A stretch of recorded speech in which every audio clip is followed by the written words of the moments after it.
Genocide. Noun. The systematic killing of substantial numbers of people on the basis of their ethnicity, religion, political beliefs, social status, or other particularities. Genocide. Verb. To commit genocide against, to eliminate, a group of people completely. I received a young boy into the emergency department during one of the mass casualties who had half of his face and neck blown off. Luckily, the organs that are vital for breathing and blood supply to the brain were preserved. They were visible, but preserved. And he was talking to us. He couldn't see himself, so he didn't know what he looked like at that point in time, and he kept asking for his sister. His sister was in the bed next to him. The majority of her body was burned beyond recognition. He didn't recognize that the girl in the bed next to him was his sister. His entire family, parents and the rest of his siblings, were killed in the same attack. That boy survived, and the next day I went to see him, a very young plastic surgeon, one of the few remaining plastic surgeons in Gaza, because the others have either been killed or have fled, understandably, had removed part of his chest and created a graft to cover those vital organs of the neck.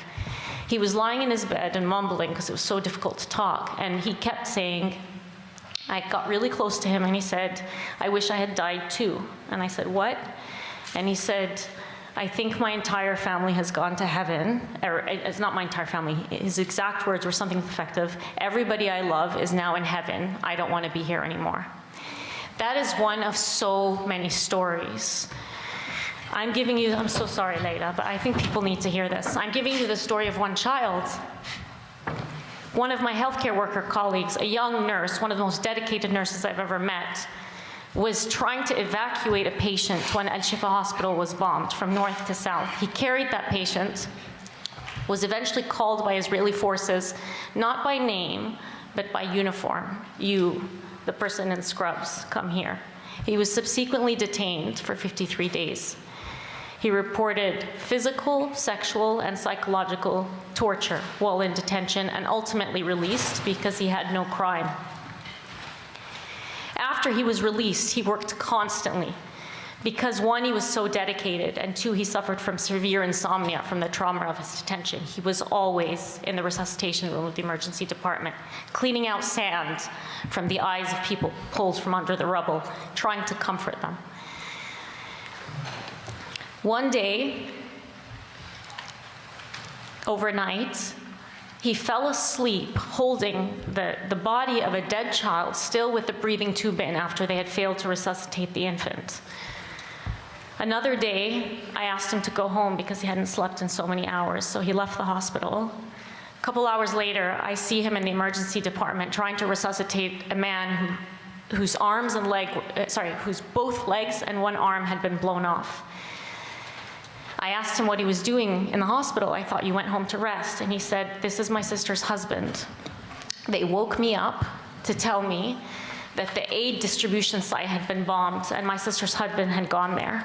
So I went to find him and found him severely injured. So I helped him resuscitate this patient. His home has been destroyed.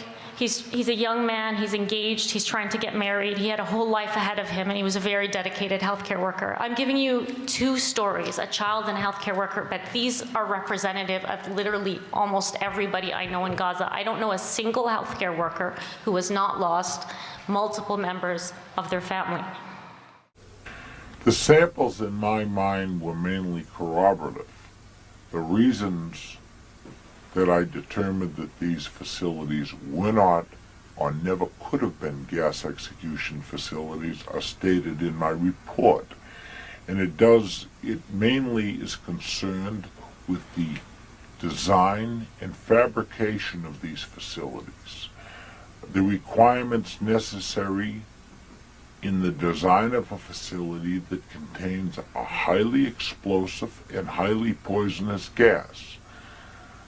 You must have gasketed doors, no windows, means of getting the gas in, means of getting the gas out, something for heating the gas and the air to constantly keep the right temperature, explosion-proof switches, lighting facilities, etc.